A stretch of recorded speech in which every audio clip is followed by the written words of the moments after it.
Before I begin rope work, I always take the rope pledge.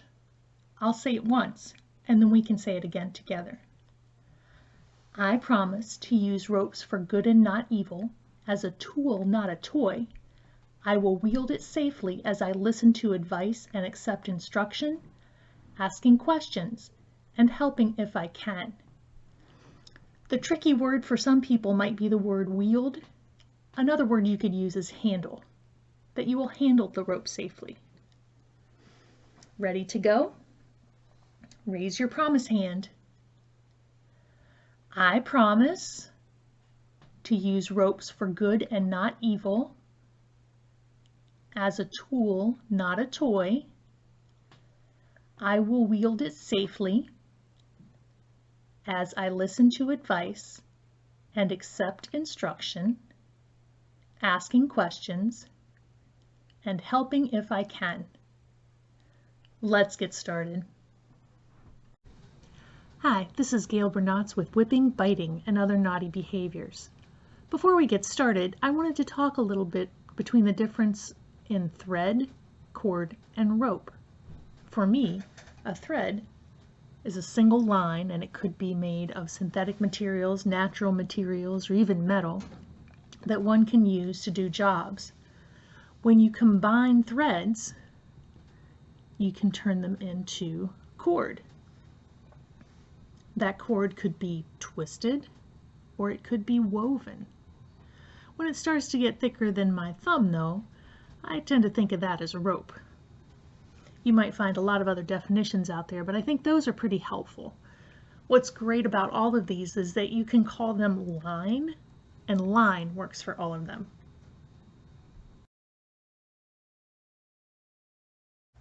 Now that we've taken the safety pledge, you may be curious what all the whipping is about. Whipping is a way to secure the end of a line so that it is not frayed. This twisted line and this braided line are both coming apart. They're both frayed, and whipping is a way to secure the end so it stays together. If you have tie shoes, you may have seen an object like this on the end of them. It's called an aglet.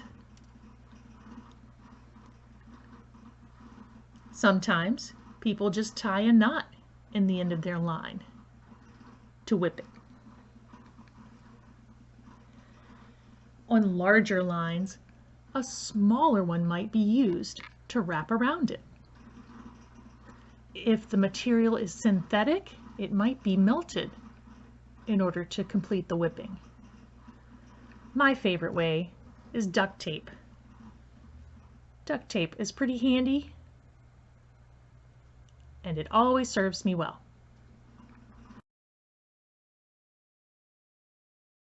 For braided cords, it's interesting to note there may be two kinds. One is a cord that is braided on itself. Another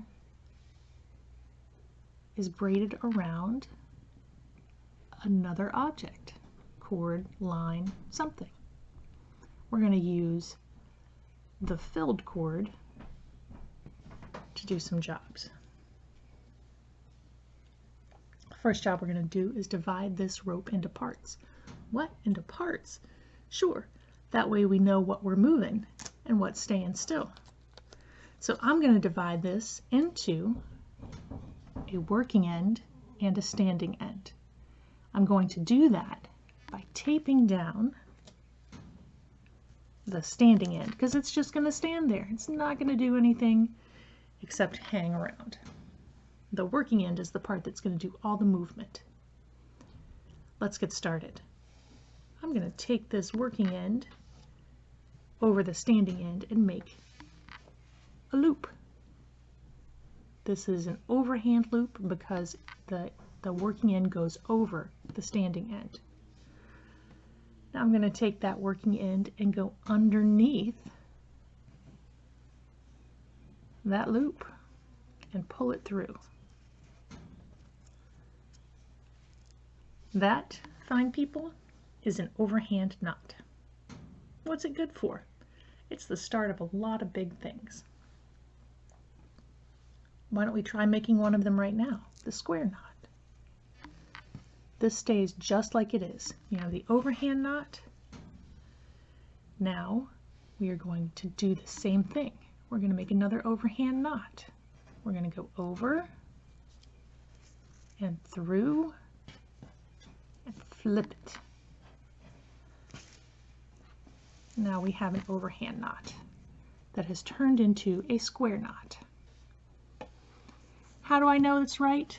Because I can wiggle the parts back and forth. All knots should be easy to tie and untie. This one has a lot of uses. This knot is great for first aid, for quickly getting something pulled together in a bundle. Lots of things you can do with it. The square knot.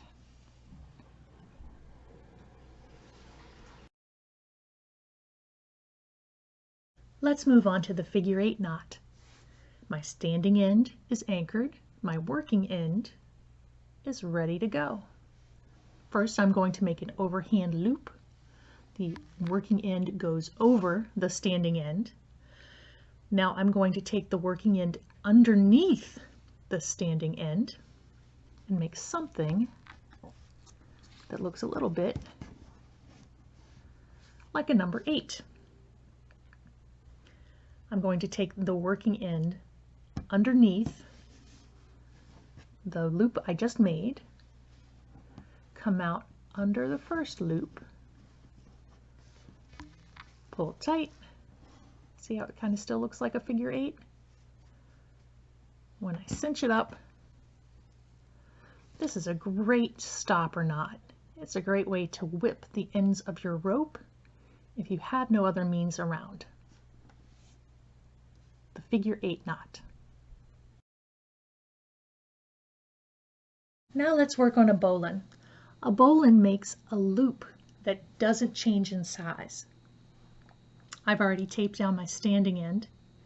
Now I'm going to pick up my working end and create an overhand loop. I like to say that this knot is brought to us today by the letters B and P. Do you see the small B post with the loop? But if I use the loop and go down, the rope that's on top makes the P. I made this loop tiny on purpose because the loop that we're going to keep is going to end up down here. Now I'm taking my working end and going underneath the bottom of that loop and pulling through. I didn't pull up a whole lot of line because this is going to be the loop I keep. I'm going behind the B post. Remember, this is what we're keeping. Then I'm going to go back down into that smaller belly of the BP and pull tight. And there is your bowline.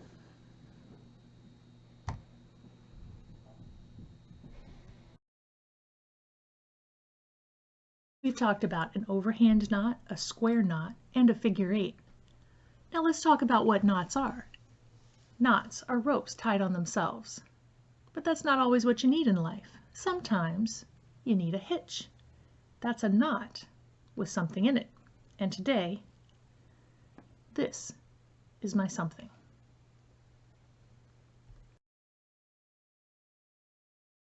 Let's create a half hitch. Sometimes objects can be put inside first or put in later, depending on what it is that you're tying around. We're going to start by making an overhand loop, that belly. Then I'm going to put my object inside. Bloop. Now I'm going to take the working end, put it underneath that loop, and pull through. This is a half hitch. If I take the object out, does that look familiar? Let's see it again. This time, the object's going to start inside, going around and making that loop, putting the working end underneath and pulling through.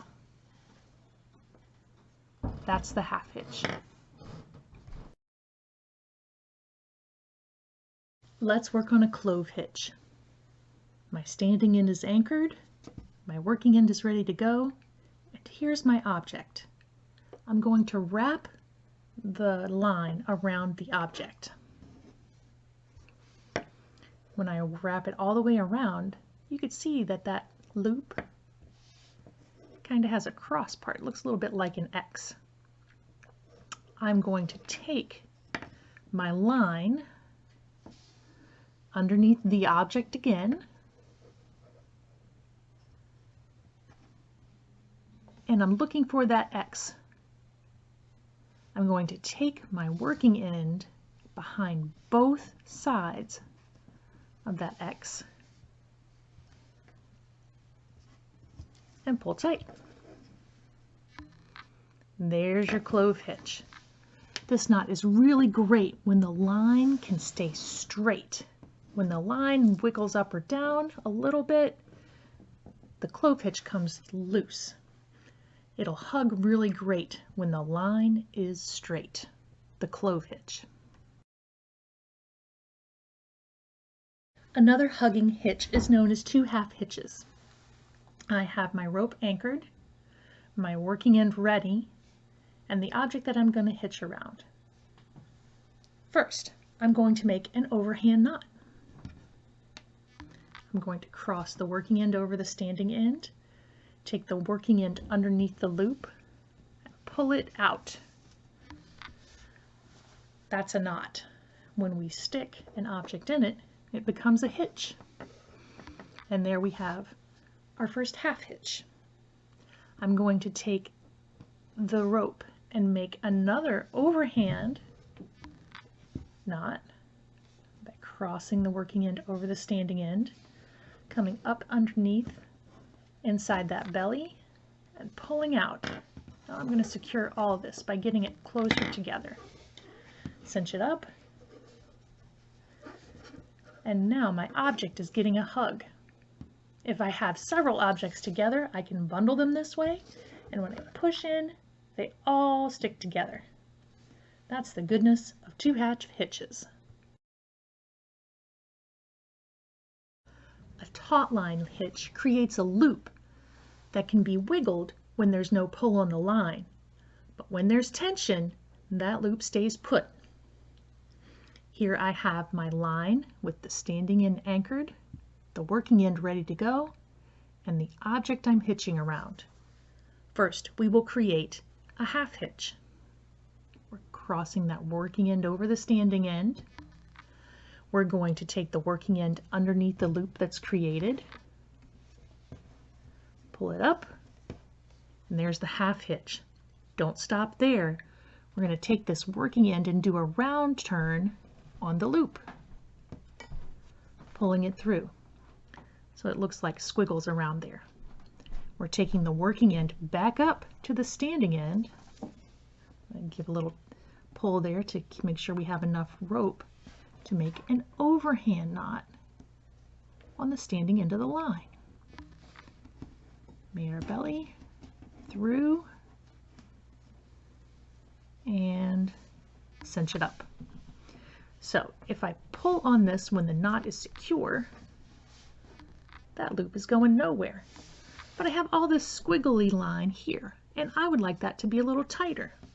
I'm going to make my loop bigger in order to get that to happen.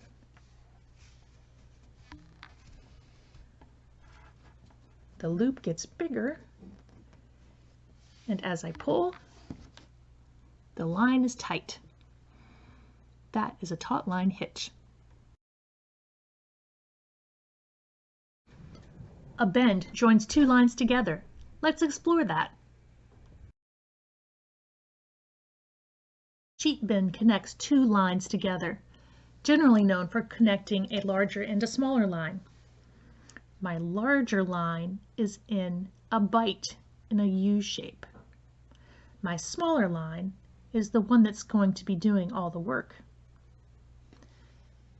My first job is to go underneath the bite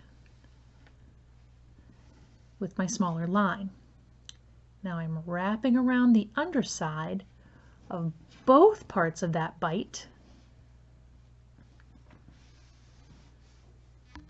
pulling it through. I'm going to go over the larger line and under the standing end of the smaller line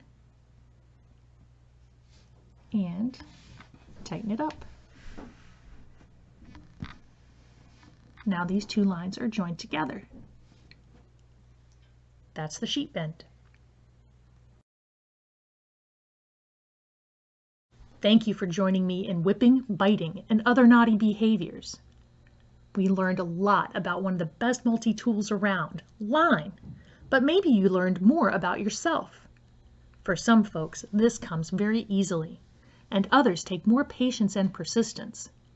What matters more is practicing and putting what you've learned to use. I look forward to hearing more about your knotty behaviors. Enjoy!